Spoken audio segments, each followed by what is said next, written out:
Lo que es real es racional. Lo que es racional es real. Georg Wilhelm Friedrich Hegel. Prefacio a Principios Fundamentales de la Filosofía del Derecho.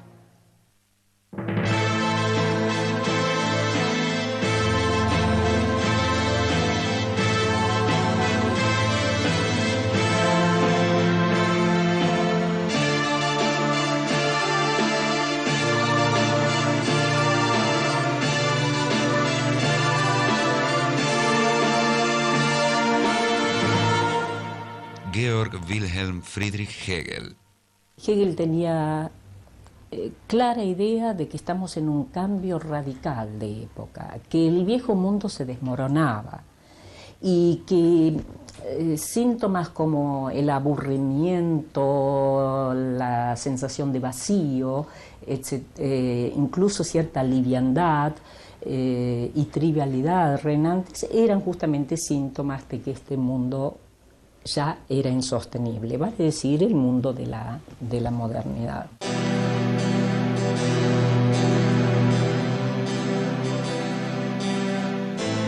Hay un antes y un después de Hegel, y si se lo sigue discutiendo, es porque nos sigue desafiando y definiendo. En vida, Hegel publicó 4 libros. En 1807, La Fenomenología del Espíritu. En 1812 a 1816 fue publicando los diversos libros de la ciencia de la lógica. En 1817, la primera edición de la Enciclopedia de Ciencias Filosóficas. Y en 1821, los Principios de Filosofía del Derecho. Son los libros que él publicó. Luego hay una cantidad de cursos que se publicaron póstumamente, sus alumnos lo hicieron, reuniendo los apuntes de clase, etc. Y son obras también muy importantes. Están fundamentalmente las lecciones de estética, donde, bueno, establece aquella noción de que el arte ya está muerto.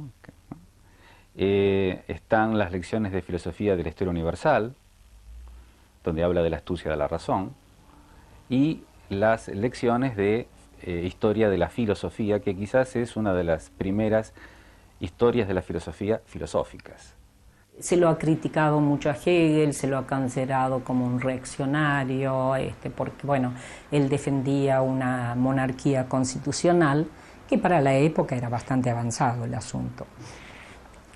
El hecho de que haya habido una derecha y una izquierda hegeliana es clarísimo que en el pensamiento de él había tanto este elemento dialéctico de conservar la verdad del camino transitado como de revolucionarla en función de otras verdades nuevas y superiores.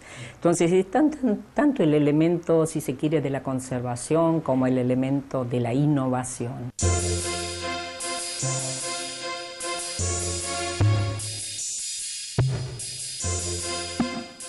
Georg Wilhelm Friedrich Hegel nació en Stuttgart, una ciudad al sur de Alemania que pertenecía al Imperio Prusiano en 1770.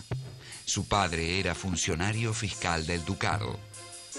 A los 18 años, el joven Hegel se inscribió en la Universidad de Tubinga para cursar la carrera de teología.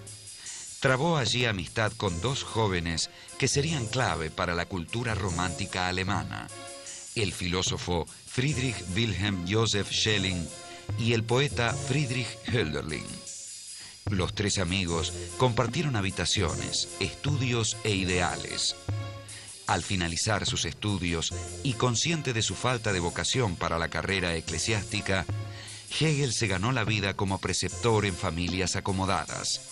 Recién en 1801 obtuvo, gracias a la recomendación de Schelling, una cátedra en la Universidad de Jena.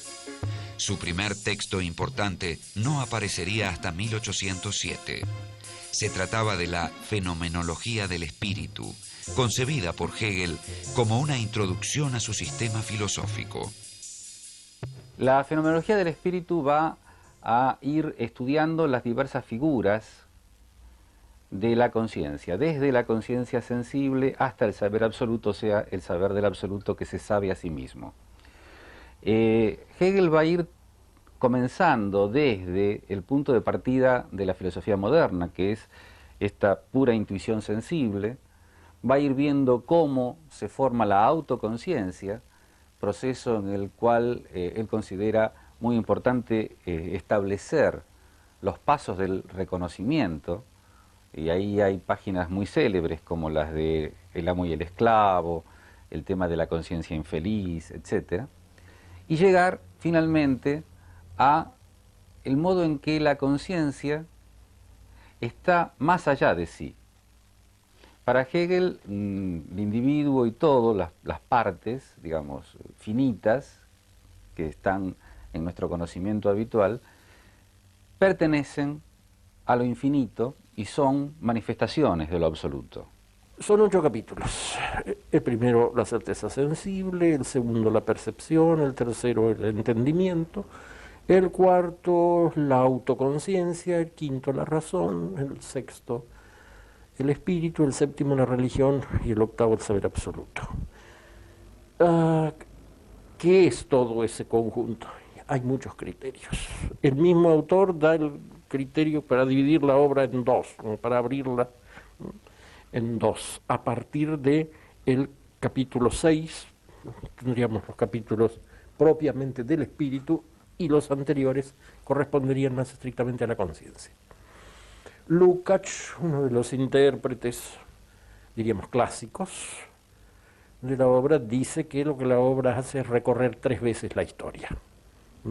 Empezando por los 5 primeros capítulos, que sería un recorrido centrado en el individuo, el capítulo 6, que expone la historia del mundo tal como la entiende Hegel, sobre todo desde Grecia hasta la Revolución Francesa, y los 2 últimos capítulos, Lukács, que habla lenguaje que deudora a Marx, la superestructura de la historia.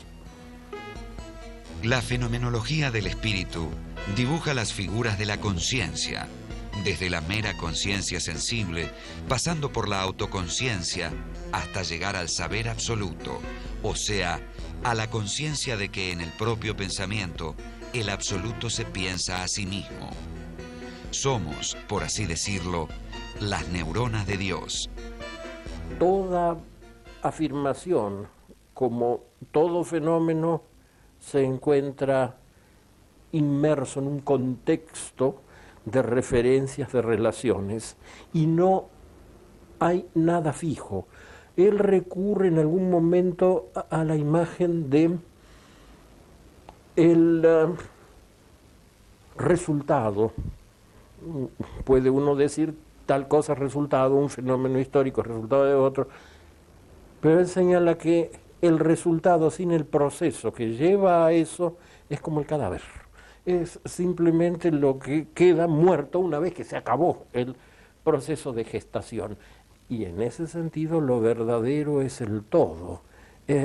Lo verdadero del fruto es todo el proceso de desarrollo de la planta, por así, como, en fin, lo verdadero de alguien, de Napoleón o que sea, no es un señor que está ahí paseando con un uniforme, etcétera, sino que es el todo que viene a confluir en él. Lo cual quiere decir que el objeto de la filosofía es el todo, con lo cual se remite a la tradición, a la quizás más alta tradición de la metafísica, hace acordar un poco a Spinoza en algún momento.